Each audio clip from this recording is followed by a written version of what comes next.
Chapter 10, Birch Bark House. If they were all to die together, then let it be so. She would not stay outside alone and away from those she loved. No, not even if it meant her life. She followed Niwo inside. That's where we left off yesterday, with Omachias deciding it is what it is. I'm going to go in and we're going to be together. The air in the cabin was thick with the stink of disease, but the hearth was warm.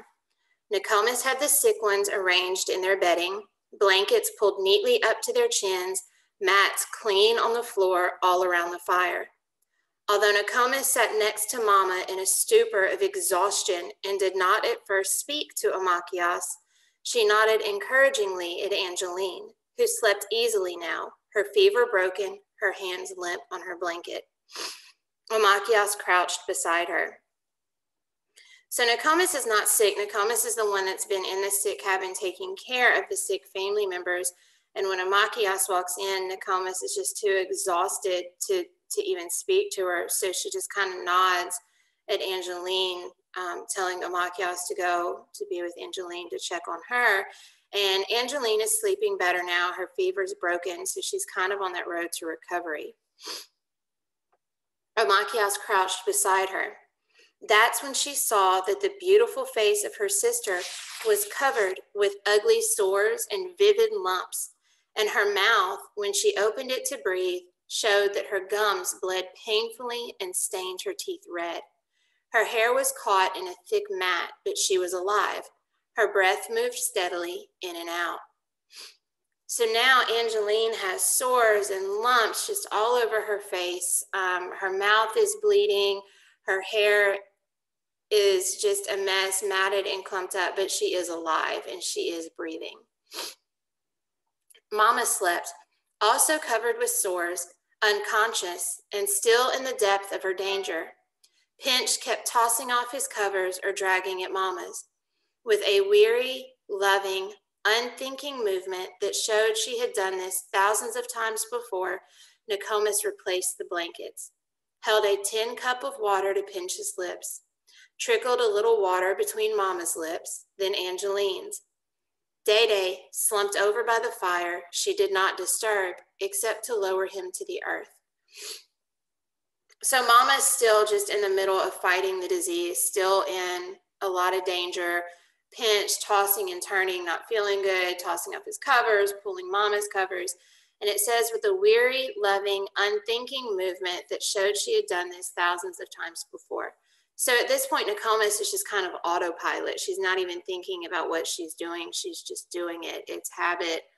And she's replacing the blankets, giving him a little sip of water, and then not disturbing Day-Day except to kind of lower him down to the ground so that he can lay down. Motioning to Omachias, she indicated Niwo, who was trembling now, his tiny arms and legs moving jerkily as the heat in his body increased and increased until he had not the strength to even cry. Keep holding him, said Nokomis tenderly, giving Niwo to Omachias and seating them by the fire. She placed her dry, old, cool hand on the back of Omachias's head. Just keep holding him, she said again. So there's really nothing they can do. Just try to get him through it. And now Niwo, his fever keeps getting higher and higher, and she's telling Omachias, just hold him. That's all you can do. And so Omachias did. She held Niwo through the night, dozing with him, waking when he thrashed, cleaning him, bathing with cool water his forehead and his tiny, straining, bony chest, his clenched hands and his beautiful feet. She held him when he melted into a troubled sleep, when his breath rasped, when his cough deepened, when he cried and cried until his voice was gone. She held him when he grew still and quiet, too quiet, when his fever came back. One day passed, another blurred, and still she held her little brother, held him close in her arms. She held him as he looked mysteriously into her face, his eyes huge. She held him when he spat up blood, when he whimpered for Andeg, who sat high up in the roof beams, head underneath his wing. She held him through another night, held him when his chest went drum tight and he struggled for breath, held him when he drew that breath, deep from the heart, and she held him when he died. She held him close. She didn't know exactly when his life went, except that Andeg croaked 3 times, longingly, as though for his playmate. Then Amachias knew that something had changed. Her little brother's body no longer warmed her with its heat. They were the same temperature, and then he was colder. Still, she did not let him go. Nokomis had to take him from her arms, and when she did, Amachias fell down on the blanket, arms still held in the cradle shape of her brother, and knew nothing all that day. It was night when she woke. Opening her eyes, she knew at once what had happened, and the bleak knowledge made her shut her eyes again. Maybe, almost, she wished that she were sick too, that she could join him. For Nokomis had said that the Ojibwa must walk a path that leads out of this life into the next, and since Niwo couldn't walk very well yet, who would carry him when he got tired and when he fell? Who would make sure he was fed in the other world? Who would make him toy man dolls to dance? Who would care for him when he was lost? The answer, once she had risen, once she began working with Nokomis to care for her family, was a sad answer. Old Tallow brought the news later that day. She set 4 snared rabbits down near the door, then waited to speak. Tin Snow is gone, she said. On the road to the next world, surely she and Niwo would meet, thought Amachias, tears blinding her as she tipped water to her father's lips. Surely Tin Snow would take hold of Niwo's hand, swing him up in her arms, carry him along past the rough spots and danger to the place where they would be safe. So Niwo has died, and Amachias was just holding him, holding on, hoping if she kept holding him, he would be okay. And she feels the loss of him so deeply that she almost wishes she were sick and had passed as well so that she could be with him. In the Ojibwa culture, once you die, now you have to walk a path that leads into the spirit world, into the next. And Amachias, knowing that, is now worried about Niwo in the afterlife. How is he going to navigate that path? How is he going to get into the next life safely, into the spirit world? Who's going to help him? You know, he's a baby. He's only 1. And then once she finally rises out of her bed and her blankets and is able to work with Nokomis, they get the news that Tin Snow has died as well. Old Tallow's bringing them food and lets them know that Tin Snow has passed. And so now Amachias, even though she's grieving the loss of Tin Snow as well, she's finds some comfort in that maybe Tin Snow will be able to help baby Niwo navigate that path to the spirit world where they'll be safe. Old Tallow took the horn spoon from Amachias and ordered her to lie down, to sleep. She made Nokomis lie down as well in the corner with her grandchild. You 2 rest now. Go on, or I'll take a stick to you. Her voice was fierce, rasping, angry, and strong. Nokomis obeyed her, sank into the skins, slept before her head touched the back of her blanket. Amachias was glad to do the same. Old Tallow then proceeded to work. She built up the fire high to a greater heat than Nokomis had dared, for she knew she could chop more wood as needed. She brought a new kettle of water in, skinned her rabbits by the light of the fire, and boiled them for a nourishing soup. She cleaned every corner the way she never cleaned her own house. She left her dogs to run wild and tended every need, cared for the humans she loved, and although she never would admit it, loved even more than she loved her dogs. So Old Tallow is not sick. And as she comes to drop off food for him, she sees the state of the family. She sees Nokomis and Amachias exhausted from doing everything and carrying the family. So Old Tallow orders him to sleep to get some rest. And now Old Tallow takes over. She does everything for them and just lets her dogs go, lets them run wild. We know that Old Tallow doesn't care for many people, and this says that she left her dogs to run wild and tended every need and cared for the humans that she loved. And even though she would never admit it, she loved them even more than she loved her dogs. So in her own way, Amachias's family is Old Tallow's family. Old Tallow's work helped them, but the next day she left once more to hunt. Nokomis weakened, though she wasn't ill. Amachias alone was left to tend to the sick ones. She had to keep the fire going, haul the water, cover them, bathe them down, comfort them when they were restless. She hardly slept an hour at a time. First one needed her, then the other, then a third, the first again. There was no stopping. Their cries were pitiful. When the terrible itching that gave the disease its name started, Amachias wrapped their hands with cloth, bit down their fingernails, anything to keep them from scarring themselves. The itching nearly drove them from their minds. Pinch was worse, and he'd weakened so badly that Nokomis was afraid for him. Night and day, one or the other sat with him and did not let go of his hand, for fear he would run to the land of the spirits. Even Andeg seemed to sense how close Pinch was to death. Andeg perched near Pinch, as though keeping guard. Every time Pinch slipped too far away, the bird croaked, "Gago, Pinch!"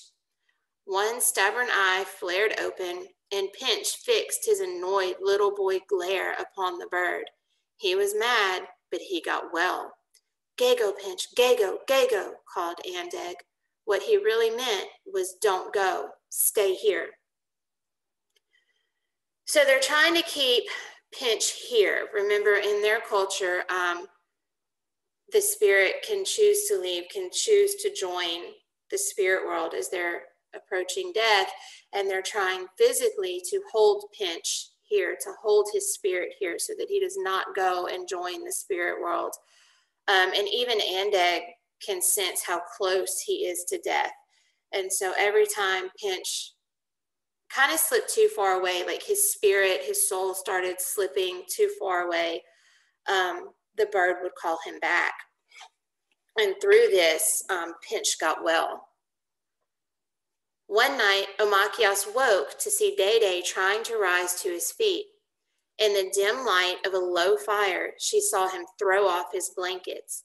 He tried to stagger outside. She knew that was certain death. Many died of this sickness when they became so fevered that they lost their minds, threw off blankets, and walked outside to freeze. So now Dede's trying to go outside. The fever is so high. They're so hot. He just wants to get outside. He just wants to cool off. And she's saying that's what has caused a lot of people to die, is they become so fevered that they can't think straight, and they go outside into the snow to cool off, and they end up freezing. "Please, Dede," she said to draw him back. He sank onto all fours, but kept crawling determinedly toward the door, groaning, hair wild. His eyes did not know her, and his face was frightful. He clawed at the door and fell to his knees, got up on his knees.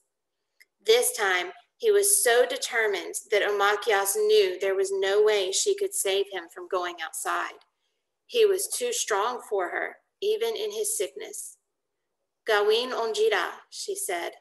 "I'm sorry." Raising a block of wood high, she brought it down on his head with all of her strength. He crumpled to the ground. Amachias sobbed as she dragged his blankets to him and covered him. He was too heavy to drag near the fire. For a long time, she kneeled next to him, praying for him to live. She loved him, her Dede. What would they do without him? Back in her own blankets, she immediately sank into a fierce oblivion. So Day is out of his mind with fever. He doesn't even recognize his own daughter. All he can think about or know is that he's got to cool off. He's got to get cool. And so he's determined. He's going outside. And Omachias knows, I can't stop him. She can't stop him. He's too big and he's too strong for her, even though he's sick. So she does what she has to do. She knocks him out by clobbering him with a piece of wood, and it works. She knocks him out. Now he's unconscious and he's on the ground, but she can't drag him near the fire, so she just brings all his blankets to him and covers him up. And now she's worried. She kneeled next to him, praying for him to live, and she loved him. And then on top of that, what would they do without him? He's the one that is the trader, has the income, keeps the family going.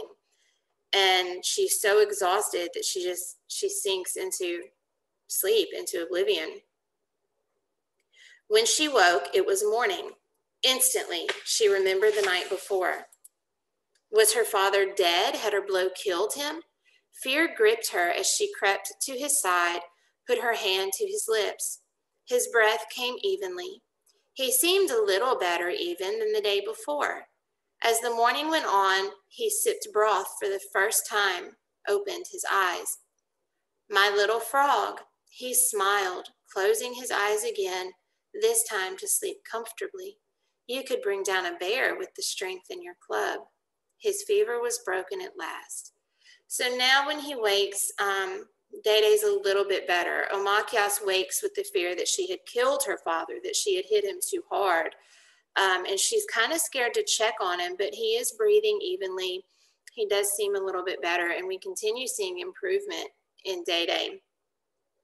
He's sipping broth and he's speaking, and he opened his eyes and he tells Omachias that she could bring down a bear with the strength in your club. So he's saying she's strong, and his fever has broken. So now Dede's doing better.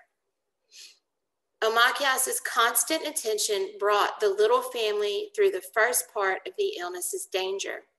One by one, they improved, all because of her careful nursing. Later, it was the vaccine of the Reverend Hall, fetched from the mainland, that guarded the rest of the Ojibwa who had been exposed and who survived the smallpox of 1847. 18 Ojibwa died of the disease, and one tried to kill himself by other means. So their family made it through, with the exception of Niwo, and they made it through because of Omachias, because Omachias took care of them. It says her constant attention is what brought the family through this.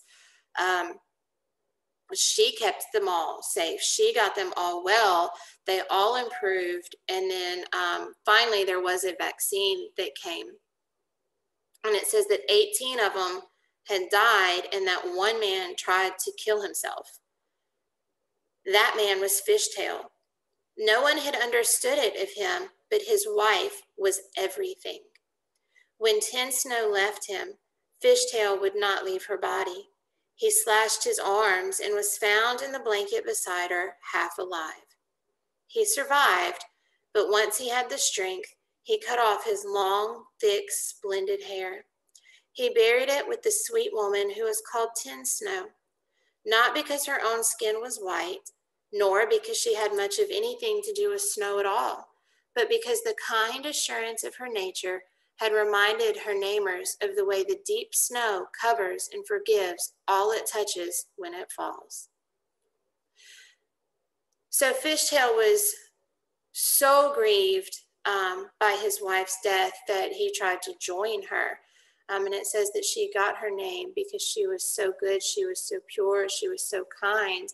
And it reminded her namers of how good and pure and kind the deep snow is.